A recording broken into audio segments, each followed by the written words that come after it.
જેવું થઈ જાય છે, પણ બોલી ન થકાતું. એને એમ છે કે બોલીને બગાડવું નથી, અને આપણને એમ છે કે બોલવામાં 12 ગુણ છે, બોલો. અને ચોથી વાત મારે તમને કરવી છે, માં કેવી હોય. અત્યારે જો સૌથી વધારે ઘર ભાંગતા હોય ને, એનું કારણ મારે તમને નથી કેવું, તમને ખબર છે એનું કારણ શું છે. દીકરાની માં કે દીકરીની માં, હાચું દિલ ઉપર હાથ રાખીને બોલજો, કારણ કે મારો દિલ છે ને ત્યાં ભારત માતા છે. હા હા, હું નથી કહેતી, તમે કહો છો. અને આપણને ખબર છે, તમે ક્યાંય રામાયણ આખી આખી પૂરી થઈ ગઈ, તમે ક્યાંય સાંભળ્યું કે સુનૈના માતાએ સીતાજીને પૂછ્યું હોય તારું રાજ્ય કેવું છે, તારા પતિ તને કેમ હાચવે, તારા હાહુ તારી કેમ, તારા હાહુ તને એકને જ કેમ 14 વર્ષનો વનવાસ આપ્યો? કોઈ પૂછ્યું હતું કે તમે સંવાદ સાંભળ્યો?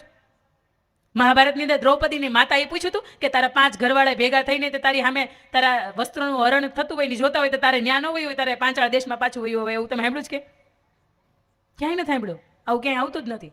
મહારાણા પ્રતાપના અર્ધાંગના અજબદે પવાર, મહારાણા પ્રતાપ જ્યારે થાકીને હારીને પાછા આવતા ને ત્યારે એના પત્ની અજબદે પવાર છે ને એ એવું કહેતા હોય કે રાણા થાકી ગયા હોય ને તો 2 હાથની તલવાર મને આપી દો ને ચેતક ઘોડો મને આપી દો, મારી અંદર એ તાકાત છે, મેવાડને ફરીથી હું બેઠું કરી શકું છું. આવી પત્ની મળી હતી ને એટલા માટે ઇતિહાસ ઉજળા છે. અને ઇતિહાસને આજે વાંચવાનું મન થાય ને એનું કારણ એ છે કે સ્ત્રીઓ એવી હતી. ઘરને આંગણે કોઈ આવેલો માણસ છે ને એ ધબીનો રસોડું પછાડે. આ તો અહીંયા 5 માણસ કોકને લઈ આવ્યા હોય અને અચાનક તમારે એ જ સમયમાં કંઈક તૈયાર થઈને જવાનું હોય અને ત્યાંથી ઓર્ડર આવે કે 5 રકાબી ચા મૂકજો, એટલે તરત જ રકાબીન, તપેલીન, ચાખાંડના ડબ્બા ધડાધડી. મહેમાનને એમ થાય કે આપણે જાવું તું અમદાવાદ ને ઉતરી ગયા ગાંધીનગર, સ્ટેશન ખોટું પકડાઈ ગયું. બીજી વખત એને હું બીજા 5 કોક આવતા હોય ને તો એને એમ કે ભાઈ ત્યાં જાજે હો, પણ એ દાદા ખુદ હાચા ચા બનાવતા હોય કે બા હાજર હોય ને તો જાજે, ઘરના બૈરા હાજર હોય તો જાતો નહીં કે ચા પીધા જેવી નહીં હોય. પણ મારે તમને એ કેવું છે, મહેમાન આવ્યા હોય ને આપણે આદુ રેગ્યુલર નાખતા હોય ને તો સરસ મજાના મસાલા નાખીને પાછો એ માણસને બીજી 2 જગ્યાએ કહેવાનું મન થાય ચા તો પીવો લા ભૂરાભાઈ ઘેરે, એવી ચા હોય એને ચા કહેવાય. તમે બનાવતા શીખો ને વહુને પૂછો કેમ બનાવાય, પણ આવું હોય તો ને. આ તો ધબાધબી બોલાવતા હોય તો મહેમાનને એમ થાય કે ખોટું, મેં તમને કહ્યું એમ કે સ્ટેશન ખોટું પકડાઈ ગયું. પણ વાત તમને હું કરું છું, માં કેવી હોય. અહીંયા મારે 2 માની વાત કરવી છે, દીકરાની માં ને દીકરીની. એટલે કદાચ તમારામાં 2 માંથી એકાદી કેટેગરી આવતી હોય તો તમને એમ ન થાય કે મારું આવ્યું નહીં. અહીં જેટલા બેઠા ને એનું બધા આવી જવું જોઈએ, કારણ કે મારી પાસે એ કોઈ પુસ્તક નથી. તમારા ચહેરા છે ને એને વાંચી વાંચીને જ મારે તમને કહેવાનું છે મારે શું કેવું છે. હવે તમે આ વાતને સ્વીકારી છે કે લગભગ સૌથી વધારે ઘર તૂટે ને એનું કારણ દીકરીની અપેક્ષા હોય વધારે છે, અને દીકરીની માં છે એ પણ સતત પૂછ્યા કરે છે. પણ તમે સમજો, દીકરીની માં બધી હરખી ન હોય, અમુક ડાયે હોય, અમુક આપણી જેવી હોય. આપણે ડાય જ છીએ ને, આપણે ક્યાં કોઈ નબળી શીખમણ આપીએ આપણી દીકરીને? હા કે ના? તો કેવું મને ખબર પડે એકદમ જાગો છો એમ. ભેં દોવાની છે તો મારી પાછું સુરત તો પહોંચવાનું છું. પણ વાત એવી કંઈક છે કે દીકરી લગ્ન હોય ને ત્યારે લગભગ બધા વજન ઉતારતા હોય. દીકરી વજન ઉતારે, કેટલી મથે, કેટલા ઉપવાસ કરે, કંઈ ભેગું જ ન થાય, 1 કિલો ઉતરે નહીં. સાસરીએ જાય, બેચારા એના સગપણમાં નજીકના લગ્ન હોય અને એમાંથી છૂટે અને એમાંથી 20-25 દિવસે એ પાછી આવે, 4-5 કિલો ઘટી ગયું હોય. બધાએ હાડીના જેટલા પણ બ્લાઉઝ ને બધા ઢીલા થાય. એની બેનપણીઓને બધાએ પૂછે ખાલી લગ્ન થયા ત્યારે મરી ગઈ તો ઉતરતું નહોતું, આ 15-20 દીમાં ઉતરી કેમ ગયું? દીકરાની વહુ શું કીધું હશે બોલો? તો દીકરીએ શું કીધું હશે? મારા હાહુ કઈ કંટા છે, ઉઠીએ તોય બોલે, હુઈએ તોય બોલે, ખાઈએ તોય બોલે, કંઈક તૈયાર થઈને કંઈક જાય તોય બોલે.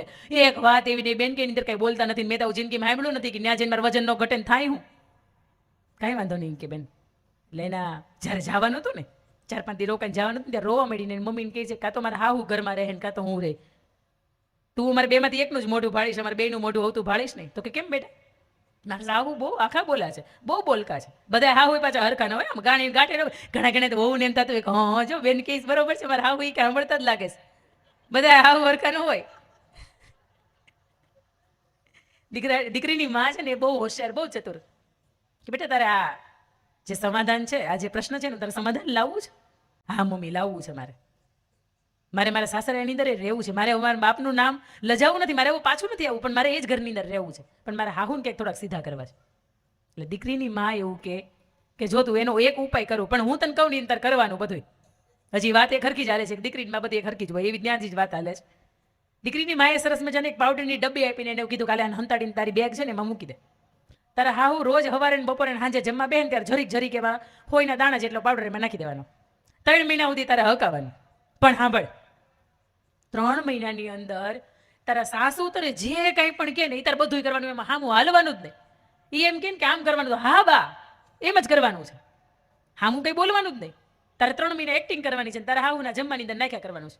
હાલો મમ્મી કે 3 મહિનાના નાટકની અંદર છુટકારો મળતો હોય મને વાંધો જ નથી, ફટાફટ તો તારે ગઈ. સાસુબાઈ એવું કીધું કે તને 2 દી રહીને આવું છે, 4-5 કરી દીધા, 4-5 દી કરી દીધા. હા બા મોડું થઈ ગયું, હવે બીજી વખત જઈશ ને ત્યારે તમારે રજા લઈને જઈશ. હા હા હું ઝટકો લાગ્યો 555 વોલ્ટનો. આવી સુધરી કેમ ગઈ?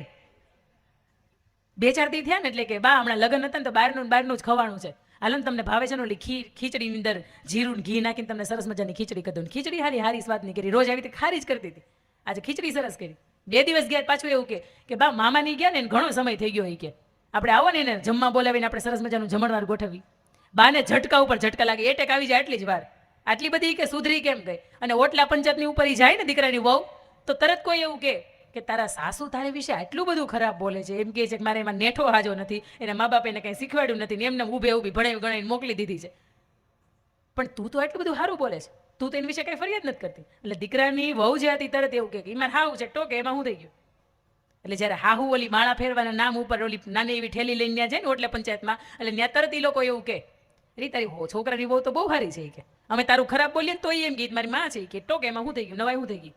દીકરાના મમ્મીને એવું થયું બરોબર છે, મારે જેવી જોતી હતી એવી જ છે, તો મારે સમજવામાં કંઈક ભૂલ થઈ છે. ઘરે આવ્યા તું ને મારો દીકરો કે લગ્ન થયા ને એના 2 મહિના થઈ ગયા, તમે ક્યાંય ફરવા નથી ગયા. લાય બેટા હું કામનું ઘરનું કામ ને બધું જે કંઈ પણ છે ને હું સંભાળી લઈશ, પણ તમે જાઓ 2-4 દી ફરી આવો કે કાંટો મારી આવો, તમે થોડા ગળવા થઈ જાઓ. સવારની બીજા દિવસની ભાખરી ગરમા ગરમ હાહુ 5:30 વાગ્યામાં ઉઠીને બનાવીને ઓલીને ખવડાવે. ઓલીને તો એટલું જ જોતું હતું કે બા મારે ફરવા નથી જવું, પણ મારે 2 દિવસ મારે માવતરને ત્યાં જવું છે, બાકી કાંઈ વાંધો નહીં, તાર જાઓ બેટા 2 ને 5 દી રહીને આવજો, તાર જરી કંઈ ચિંતા નહીં કરતા.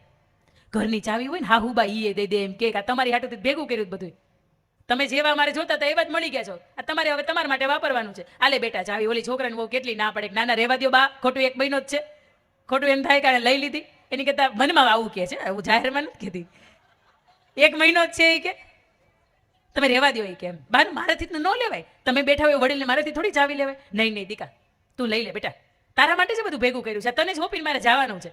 આ ઉમરણ પથારી પર મારા કાનના બુટિયા અને ગળું બધું તારે જ લેવાનું, મારે કોઈ દીકરી છે નહીં કે કઈ દઈશું. અને દીકરી કઈ સેવા કરવા આવતી નથી, તમને એમ થતું મારી દીકરીનો આ હોનાનો ચેન દઈ દો, દીકરાની બહુ સેવા કરે છે, એને હાટું આપજો, એને હાટું રાખી મૂકજો. આના માધ્યમથી મારે તમને બીજી વાત એ કેવી હતી, દીકરાની વહુ છે એ 2-4 દિવસની રજા લઈને માવતરે જાય, મમ્મી કે હવે સાંભળ, મારા સાસુને મારે જેવા જોતા હતા ને હવે એવા બની ગયા છે, હવે મારે એને મારવા નથી. તે દવા તો મને આપી, પણ હવે મને કંઈક એન્ટીડોટ એનું તું આપ કે એ હવે ઝેર જે એનામાં ચડ્યું હોય ને એ એનું કાઢી નાખું. દીકરીની મા તેને બહુ સરસ મજાની સ્માઇલ આપીને પછી એવું કીધું મા તું હૈસમાં, તને કહું છું મારે હાવું મરી જાય કે 2 મહિનાથી હું એને પાઉં છું આ બધું. અને ત્યારે દીકરીની મા બહુ સરસ મજાની હોશિયાર, મેં તમને કીધું ચતુર હતી ને એને એવું કીધું કે મેં જે તને ડબ્બીમાં આપ્યું હતું ને એ શક્તિનો બેટા પાવડર હતો, તે તારા હાહુને આપ્યો છે ને શક્તિનો પાવડર આપ્યો છે, આ એટલા માટે બન્યું કે તું બદલાણી. આ 30 વર્ષના 25 વર્ષના આપણે નથી બદલાતા ને આપણે એવું કંઈક મારે હાહુ બા બદલાય, એમ નો બદલાય ભાઈ. એના હાહુથી બીતા હતા ને અત્યારે એને વહુથી બીવે છે, એને આખી બીને જિંદગી કાઢવાની છે, એને થોડાક છૂટથી જ રહેવા દો. એ એમ કે મારે શીરો ખાવો, ડ્રાયફ્રૂટ બનાવીને દેવાય એને, કારણ કે એની જિંદગીમાં એ જેટલી માંગણી કરે છે ને એવી એની જિંદગીમાં એને ક્યાંય ભોગવું જ નથી.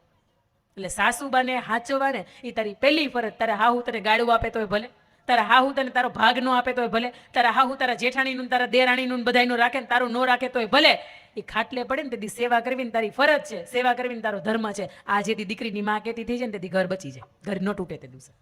આ દીકરીની માં કેવી હોય એની મેં તમને આવી સમજણ બહુ ઓછામાં હોય. અને બીજી વાત કરી કે દીકરાની માં કેવી હોય.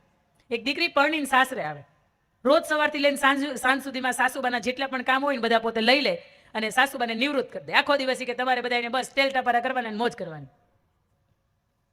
બને એવું ને કે દીકરો એક જ હોય, એટલે શનિ રવિ હોય ને ત્યારે મા બાપને ક્યાંક લઈ જાય. હવે લગ્ન થઈ ગયા એટલે શનિ રવિ આવે એટલે પોતાની વહુને ક્યાંક આટો મારવા લઈ જાય, પોતાના સાસરીએ જાય 15-20 દિવસ 25 દિવસ આટો મારવા માટે.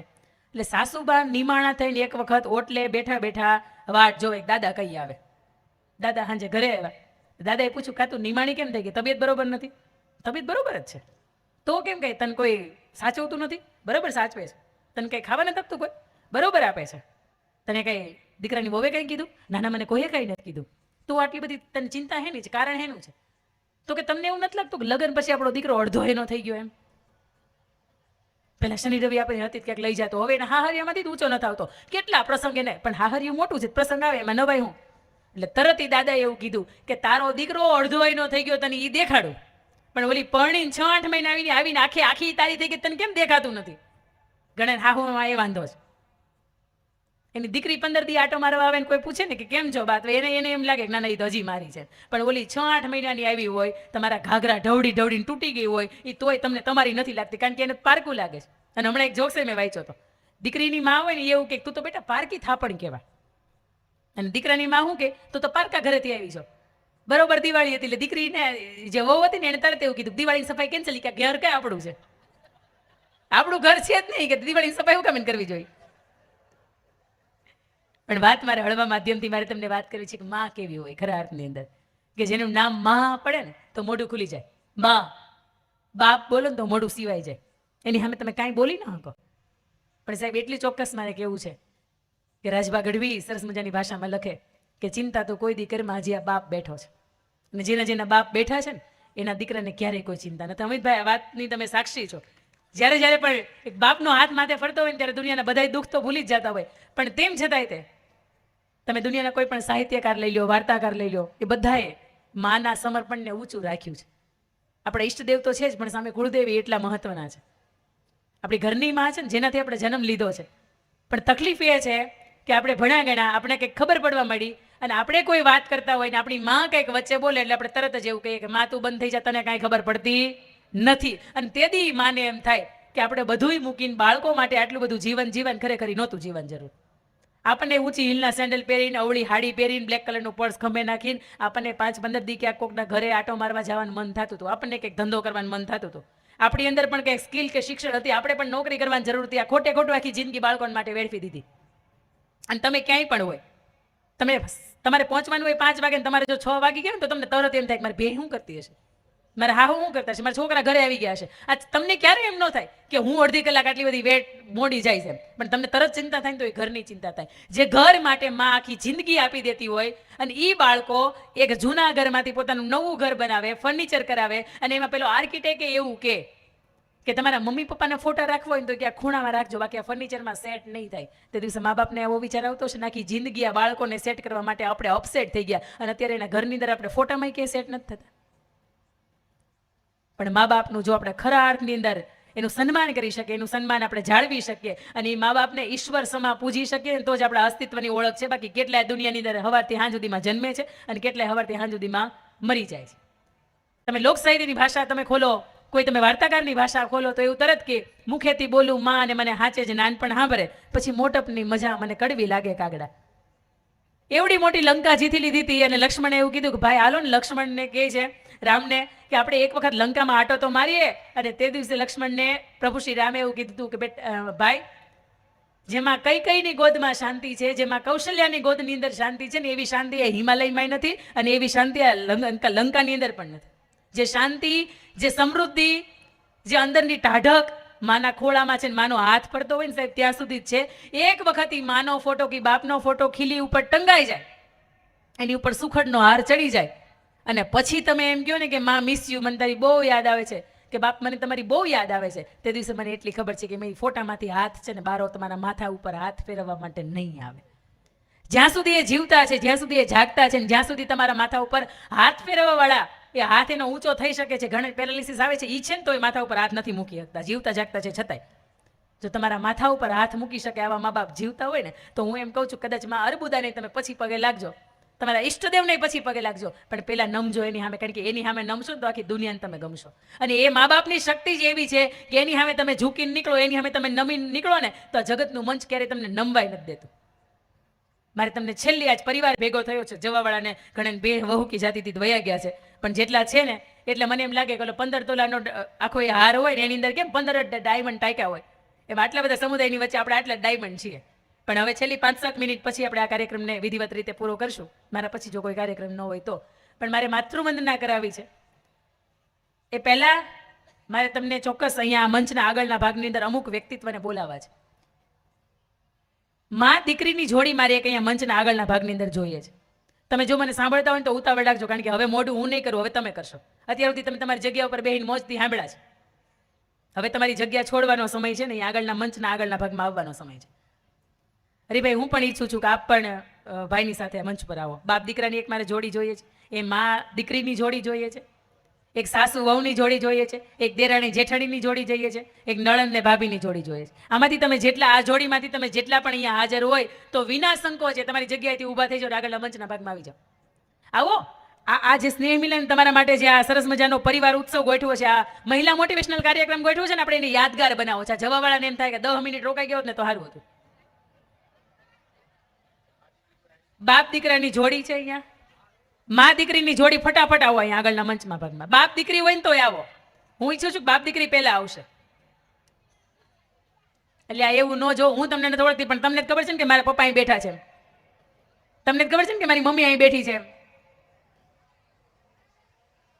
અહીં હાહુ હોવે કોઈ નથી કે ભળતું નથી. હાહુ હોવ છે ને, મા દીકરી.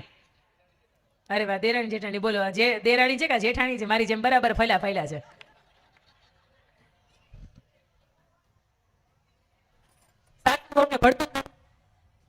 સાસુ વહુને બનતું હોય તો અહીંયા તમારે બધે મોડું થાય છે આમાં.